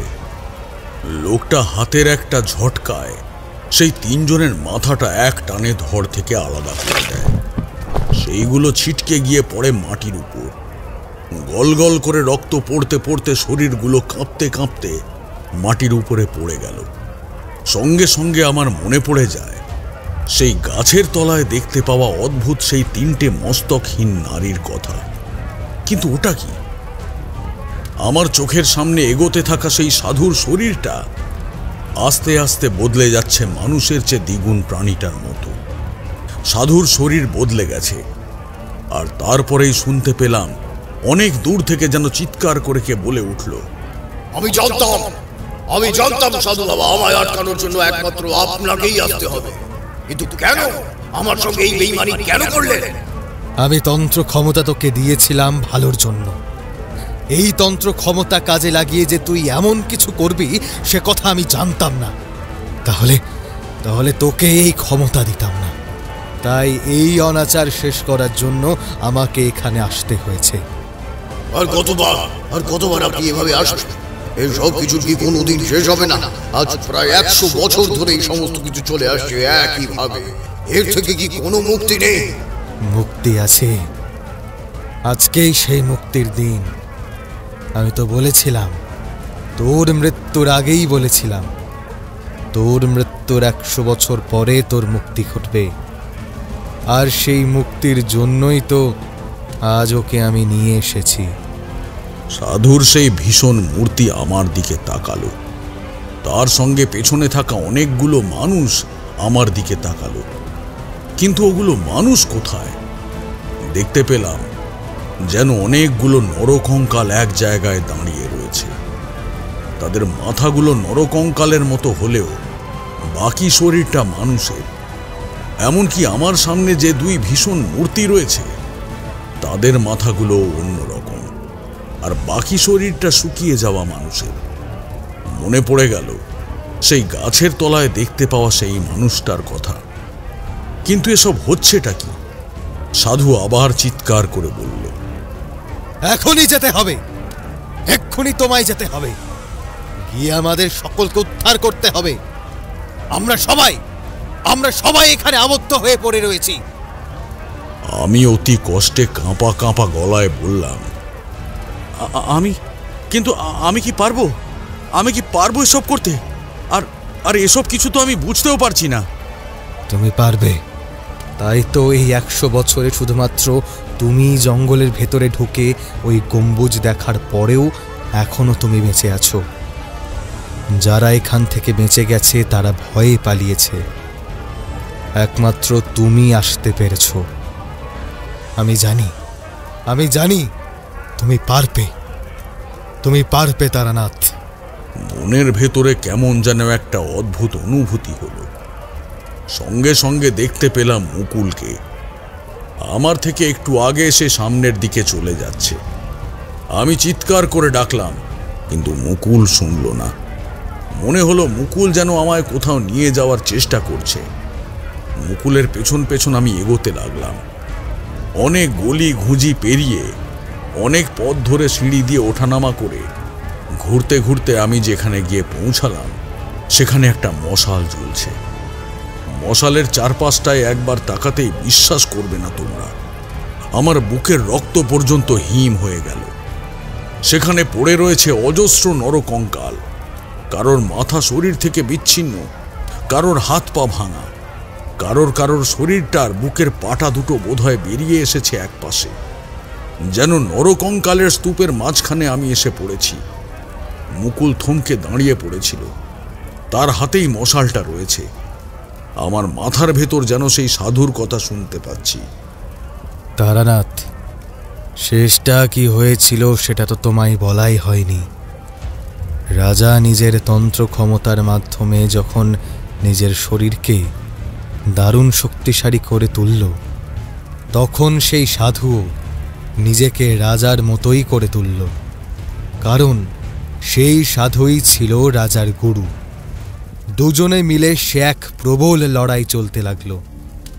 এই লড়াইতে বাকি যারা আশেপাশে ছিল সেই সবাই তো মরলই, এই গোটা রাজপ্রাসাদটাও এরপর ভেঙে পড়ল। কিন্তু কোনোভাবে সেই গম্বুজটা টিকে গেল। এই গম্বুজটা ছিল চারপাশের সব কিছু লক্ষ্য রাখার জন্য। গম্বুজের ওপরে থাকা যে লোকটি সংকেত দিয়েছিল সেই লোকটিও রয়ে গেল সেখানে। গম্বুজ থেকে সে আর নিচে নামতে পারল না। নিচের সিঁড়ি ততক্ষণে ভেঙে গেছে, গম্বুজ থেকে সে নিচে নামবে কি করে? অথচ গম্বুজটা রয়ে গেছে, তার গা বেয়ে বেয়ে নিচে নামা যায়। সাহায্যের জন্য অনেক চিৎকার করার পর গলা শুকিয়ে সে ক্লান্ত হয়ে পড়ল। এমন সময় গম্বুজের ওপর থেকে মশাল নাড়িয়ে নাড়িয়ে সে চিৎকার করত, কিন্তু এই জঙ্গলের মধ্যে তার চিৎকার কে শুনবে? তারপর একদিন সে সেখানেই মারা পড়ল। কিন্তু রাজপ্রাসাদ তো ভেঙে গেল, সবাই মরে গেল। এই জঙ্গলের মধ্যে তো আর কেউ আসে না। তাই সবার অতৃপ্ত আত্মা ঘুরতে লাগলো এই জঙ্গলের মাঝে। কিন্তু তারপরে কি হলো? তারপর থেকে মাঝে মাঝে রাতের বেলায় গম্বুজের উপরে থাকা লোকটা মশালের আলো দেখায়। তার আলো দেখে কিংবা এই গম্বুজের মায়ায় যদি কেউ জঙ্গলের ভেতরে ঢোকে, তার শরীর থেকে সমস্ত জীবনী শক্তি শুষে নিয়ে ওই লোকটি আবার বেঁচে থাকে। যদি কেউ তার ডাক পেয়ে এখানে আসে, যদি কেউ তার ক্ষমতার দ্বারা গোটা রাজপ্রাসাদ এবং এখানে বন্দি থাকা সকল আত্মাকে উদ্ধার করতে পারে, তার জন্য। এতক্ষণে আমি সবকিছুই বুঝতে পারছিলাম।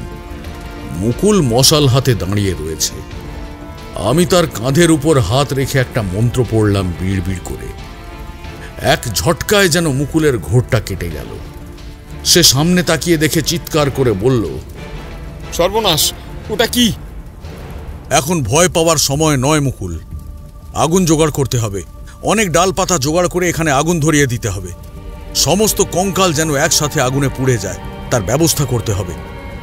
অনেকদিন ধরে এইভাবে থাকায় কঙ্কালগুলো শুকিয়ে এসেছে, আশা করি কাজ হয়ে যাবে, কিন্তু তেল পেলে ভালো হতো।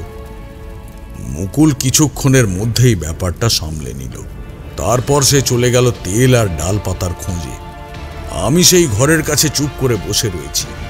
এমন সময় মনে হলো চারপাশের দেওয়াল জুড়ে কালো কালো অন্ধকার ছায়ার মতো কারা যেন ঘুরে বেড়াচ্ছে।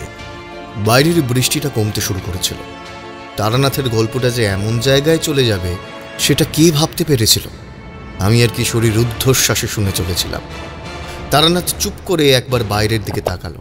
পাশে রাখা ঘটি থেকে সামান্য জল খেয়ে একবার গলা খাঁকারি দিতেই কিশোরী বলল, 100 বছর আগে, তার মানে সেই জঙ্গলের মধ্যে কোনো রাজপ্রাসাদ সত্যি সত্যিই ছিল? দেখো, সেটা নাও হতে পারে, আগেকার দিনে বড় জমিদারকে অনেকে রাজা বলতো। রাজার রাজপ্রাসাদ জঙ্গলের মধ্যে সামান্য জায়গা নিয়ে তো আর হবে না। নিশ্চয়ই কোনো বড় জমিদার, যাকে সবাই রাজা বলতো, আর তাই তার বাড়িকে রাজপ্রাসাদ বলতো। জমিদাররা তো ছিল তখনকার সময় এমন অত্যাচারী, কিন্তু গোটা জঙ্গলটা যদি জমিদারের সম্পত্তি এবং তার আশেপাশে অনেক লোকের বাস থাকে, তাহলে আশেপাশে জঙ্গল হয়ে গেল কি করে? সেই প্রশ্নের উত্তরটা আমি এখনো পর্যন্ত জোগাড় করতে পারিনি। আমি যেখানে বসেছিলাম তার সামনে খানিকটা বড় চওড়া গর্ত, তার মধ্যে সেই অজস্র কঙ্কাল। কঙ্কালগুলোকে ওইখানেই বা আনলো কে? এই গোটা জায়গাটাতে আসলে কি হয়েছিল কোনো কিছুই আমার মাথায় ঢুকছিল না। শুধু এইটুকু বুঝতে পারছিলাম, যেভাবেই হোক এদের সবাইকে আগুনে পুড়িয়ে দিতে পারলে যদি এদের আত্মার মুক্তি ঘটে, না হলে এই জঙ্গলের মধ্যে আবার গম্বুজ দেখে কেউ না কেউ ঢুকে পড়বে, আর তারপর সবার অবস্থা হবে ওই গাছের কাছে দেখা লোকটার মতো। মুকুল চলে যেতেই আমি সেই কালো ছায়াগুলোকে দেখতে পেলাম, আবার চমকে উঠলাম। তারপরেই মনে হলো কালো ছায়াগুলো যেন দেওয়াল থেকে বেরিয়ে আমার সামনে এক জায়গায় জমাট বাঁধতে শুরু করেছে। আর তারপরেই তাকিয়ে দেখি অবাক কাণ্ড। আমার সামনে দাঁড়িয়ে রয়েছে দামি পোশাক পরা এক সুন্দর পুরুষ। লোকটার হাতে তলোয়ার। সে বলল, আমার নাম কামিনী ভূষণ। আমি এই প্রাসাদের রাজা। তুমি কি? তুমি এখানে কেন এসেছো? আমার নাম তারানাথ। আমি এইখানে এসেছি তোমাদের সবাইকে মুক্ত করতে। এতদিন ধরে যারা এখানে সবাই আটকা রয়েছে তাদের সবাইকে মুক্তি দিতে। আমি মুক্তি চাই না, আমি এইখানেই থাকতে চাই। চলে যাও, চলে যাও এখান থেকে। ওদের সবার অন্যায়ের শাস্তি ওরা পাবে। সবাইকে আমি এখানে আজকে রাখবো। আমার সঙ্গে বেইমানি করেছে। বেইমানি? কিসের বেইমানি? যে সাধু আমায় তন্ত্র শিখিয়েছিল তার রূপ ছিল আমার এই প্রাসাদের উপর। সে কথা সে আমায় বলেছিল, কিন্তু আমি তার সেই কথা প্রত্যাখ্যান করি। আর তাই সে আরেকটি মৃতদেহের মাঝে থেকে আমার মতোই এক জীবন প্রতিষ্ঠা করে। আর তারপর আমাকে লুকিয়ে রাখে ওই গম্বুজের ঘরের উপরে। তারপর তাকে দিয়ে গ্রামে ভীষণ উপদ্রব শুরু করে। গ্রামের লোকেরা অতিষ্ঠ হয়ে সেই সাধুর কথা মতো রাজপ্রাসাদ আক্রমণ করে এবং তাকে সাধু সবার সামনে মারে। সাধু ভেবেছিল এমন করে সেই রাজপ্রাসাদ হরণ করবে, কিন্তু পারে না। কালের নিয়মে তাদের যুদ্ধের সময় এই রাজপ্রাসাদ ভেঙে পড়ে, সবাই মারা যায়। গম্বুজের উপরে আমার সঙ্গে থাকতো আর একজন। আমরা দুজনেই খিদে তেষ্টায় ক্লান্ত হয়ে কিছু করতে না পেরে একসময় শুকিয়ে শুকিয়ে ওইখানেই মারা পড়ে। আমরা দুজনে দুটো মশাল হাতে নিয়ে আলো দেখাতাম, যদি কেউ আমাদের আলো দেখতে পেয়ে আমাদের উদ্ধার করতে আসে, কিন্তু কেউ আসে না। খবরদার তারানাথ, ওর কথা বিশ্বাস করবে না। ও মিথ্যে কথা বলছে। তোমায় ভুলিয়ে ভালিয়ে আমাদের সবার মুক্তি থেকে আটকাতে চাইছে। ওই এসেছে সাধু, আবার ওই এসেছে। আমি মিথ্যে কথা বলছি? এতদিন ধরে তুই তো মিথ্যে কথা বলছিস। তোর জন্য এই সব হয়েছে। আমার সঙ্গে থাকা ভবানী তো তোর জন্য ওই মুকুল নামের লোকটিকে আশ্রয় করেছে, যাতে সে পথ দেখিয়ে সমস্ত সত্যি সবার সামনে বার করতে পারে। এমন সময় মুকুলকে দেখতে পেলাম। সে তেল এনেছে। মুকুল কেমন একটা ফ্যাঁসে গলায় বলল, রাজামশাই ছেড়ে দিন, যা হবার হয়ে গেছে। আমাদের সবার এখন মুক্তির প্রয়োজন। আপনারও তো মুক্তি প্রয়োজন। 100 বছর ধরে আমরা এখানে আটকা পড়ে রয়েছি। আর দেরি করো না, আমাদের মুক্তির ব্যবস্থা করো। আজই সেই সুযোগ্য সময়। আজকের এই সময় পেরিয়ে গেলে কিন্তু আমরা কিছুতেই আর এখান থেকে মুক্তি পাবো না। আবার 100 বছর আমাদের অপেক্ষা করতে হবে। অনেক কষ্ট করে, অনেক কিছু করে তোমাদের আজ এখানে আনতে হয়েছে। মুকুলের গলায় আগের মতোই শব্দ শোনা গেল। আপনার কথাতেই তো আগেরবার এই মুকুল নামের ছেলেটিকে ছেড়ে দিয়েছিলাম, আর তার জন্যই তো এতদিন ধরে অপেক্ষা করা হয়েছে আজকের দিনের জন্য। রাজামশাই, আপনি আর এসব কিছু নষ্ট করে দেবেন না। আমাদের সবাইকে মুক্ত হতে দিন। আমার মাথা বনবন করে ঘুরতে লাগলো। দেখলাম আমার পাশে দাঁড়িয়ে রয়েছে দুটো বীভৎস দর্শন চেহারার কঙ্কাল। তাদের শরীরে রক্ত মাংস কিছুই নেই, চামড়াও গলে গলে প্রায় পড়ে গেছে। কালচে ময়লাটে কেমন যেন ঝুলের মতো লেগে রয়েছে ওদের শরীরে। এমন কঙ্কাল আমি এর আগে কখনো দেখিনি। সেই সাধু বাবা আর সেই রাজা, রাজার হাতে তখনও ধরা রয়েছে একটা মরচে পড়া তলোয়ার। সে এবার ফ্যাঁস ফ্যাঁসে গলায় বলে উঠল, সবাই যখন রাজি আমি আর কি বলবো, দাও দাও মুক্তি দাও, কিন্তু এই গোটা জায়গাটাতে আগুন লাগার সঙ্গে সঙ্গেই কিন্তু তোমাদের বেরিয়ে পড়তে হবে, না হলে কিন্তু এই গোটা প্রাসাদ আবার ভেঙে পড়বে সেদিনের মতো। মুকুল এগিয়ে গিয়ে তেল ছড়িয়ে দিল গোটা জায়গাটাতে। তারপর আমি কোমর থেকে দেশলাই বার করে মধুসুন্দরী দেবীর নাম করে ছুঁড়ে দিলাম সেই জায়গাতে। দাউ দাউ করে আগুন জ্বলে উঠল। ঠিক সঙ্গে সঙ্গে আমার পায়ের নিচের মাটি কেঁপে উঠল। কারা যেন অদ্ভুত গলায় চিৎকার করে উঠল একসঙ্গে। সেই তিনটি নারী মূর্তির গলায় কান্না শুনতে পেলাম। তারা ইনিয়ে বিনিয়ে কাঁদতে লাগলো। সাধু বাবার গলা শোনা গেল, আমাদের প্রয়োজনে কিছু কিছু মিথ্যে তোমায় বলেছিলাম তারানাথ, তাতে মনক্ষুণ্ণ হইও না। মুক্তি না পেলে যে আমাদের আরো 100 বছর অপেক্ষা করতে হতো। রাজামশাইয়ের সঙ্গে আমি নিজেই বেঈমানি করেছিলাম, কিন্তু তার ফল যে এমন হবে তা আমি কখনো ভাবতে পারিনি।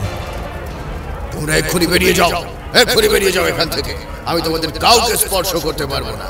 মুকুলকে স্পর্শ করতে পারলেও তোমায় পারবো না। না, তুমি এক্ষুনি এখান থেকে যাও। আমি আর মুকুল রুদ্ধশ্বাসে ছুটতে লাগলাম বাইরের দিকে। ছুটতে ছুটতে দেখতে পেলাম ঘরে এখানে ওখানে থাকা সেই কালো কালো কত শত ছায়ামূর্তিগুলো যেন একটু একটু করে আগুনের স্পর্শে ধোঁয়ার সাথে মিলিয়ে যাচ্ছে। আর তার সঙ্গে গোটা জায়গা জুড়ে সে কি তীব্র চিৎকার! একসঙ্গে অনেক মানুষ যেন চিৎকার করে চলেছে। বুঝতে পারছিলাম এগুলো মুক্তির আনন্দ। মুক্তি পাওয়ার জন্য তাদের শরীর মিশে যাচ্ছে বাতাসে। দৌড়তে দৌড়তে কতক্ষণ পরে যে বাইরে গিয়ে পৌঁছেছিলাম মনে নেই। মুকুল কিন্তু থামল না। দ্রুত আরো খানিকটা দৌড়ে এগিয়ে গিয়ে তারপর একটা গাছের তলায় দাঁড়াতেই হঠাৎ মুকুলের গোটা শরীরটা আবার থরথর করে কেঁপে উঠল। দেখি মুকুলের এক পাশে দাঁড়িয়ে রয়েছে আরেকটি লোক। তার চেহারা ভয়ঙ্কর নয়, সাধারণ। এবার সেই লোকটি বলল, আমায় চলে যেতে হবে। এতদিন ধরে ওই গম্বুজের ওপর থেকে বারবার চেষ্টা করেছি এমন কাউকে ডেকে আনতে যে আমাদের মুক্ত করতে পারবে, কিন্তু আজ সেই কাজটা সমাপ্ত হলো। আমাদের মুক্তি আজ। ওই দেখুন ওই গম্বুজটাকে আর কোনোদিন দেখা যাবে না। আমি আর মুকুল তাকালাম সামনের দিকে। রাজপ্রাসাদটা ততক্ষণে ভেঙে পড়েছে হুড়মুড় করে। সেই শব্দে চারপাশের মাটি কাঁপতে শুরু করেছে। গম্বুজটাকেও দেখতে পেলাম এবার। গম্বুজের কাছে দুটো মশাল জ্বলছে তখনও। হঠাৎ মনে হলো সেই মশাল দুটো দুজনে দুহাতে নিয়ে নাড়াচ্ছে। পাশে তাকিয়ে দেখি সেই লোকটা আর নেই। সঙ্গে সঙ্গে মনে হলো প্রথম যখন ওই গম্বুজের দিকে তাকিয়ে দেখেছিলাম তখন একজন আছে না দুজন আছে ব্যাপারটা বুঝতে পারিনি ঠিক। সেই দিকে তাকিয়ে থাকতে থাকতে মুকুলকে বললাম, কতগুলো বছর ধরে ওরা অপেক্ষা করেছে, কিন্তু কেউ সাহস করে এত পর্যন্ত আসতে পারেনি। সেই সাধু বাবা আমাদের গ্রামে গিয়েছিল, বলেছিল কোনো না কোনো দিন ওইখানে সব ঠিক হয়ে যাবে, কিন্তু সেই সময় এখনো নাকি আসন্ন হয়নি। হয়তো আপনার হাতেই সবকিছু হওয়ার কথা ছিল। তোমার কি হয়েছিল? প্রচন্ড হাওয়া দেওয়ার পর তো আমি আলাদা হয়ে গেলাম। তারপর প্রচন্ড ধাক্কায় একটা গাছের তলায় গিয়ে আশ্রয় নিয়েছিলাম। তারপরে কে যেন আমায় ডাকলো। দেখি তার হাতে একটা মশাল। তার ডাক শুনে আমি তার হাতটা ধরে উঠে দাঁড়াতে যাব, ব্যাস। তারপর আমার আর কিছু মনে নেই। একেবারে জ্ঞান ফিরল ওই কঙ্কাল ভরা গর্তটার সামনে আপনার কাছে। তারপর আবার বোধহয় জ্ঞানটা চলেও গিয়েছিল। এইমাত্র এখানে আসার পর আবার আমার জ্ঞান ফিরল। ঠিক কি হলো বলুন তো ঠাকুর মশাই? গম্বুজের উপরে যে থাকতো সে বারবার কাউকে না কাউকে ডাকতে চেয়েছিল, সেই তোমার শরীরে আশ্রয় করেছিল। বোধহয় প্রথম দিন তোমায় দেখেই সে বুঝতে পেরেছিল কোনো কারণে তুমি সুলক্ষণযুক্ত, আর তাই তোমার মাধ্যমে আমাকে। যাই হোক, চলো মুকুল, এখন বেরোতে হবে, রাত শেষ হয়ে আসছে। মুকুলকে নিয়ে সেখান থেকে বাইরে বেরিয়ে আসতে যাব, এমন সময় পেছনের দিক থেকে একটা শব্দ শুনে অবাক হয়ে তাকিয়ে দেখতে পেলাম যে গম্বুজটা আমরা এতক্ষণ ধরে দেখে চলেছিলাম সেই গম্বুজটা যেন আস্তে আস্তে হাওয়ায় মিলিয়ে যাচ্ছে।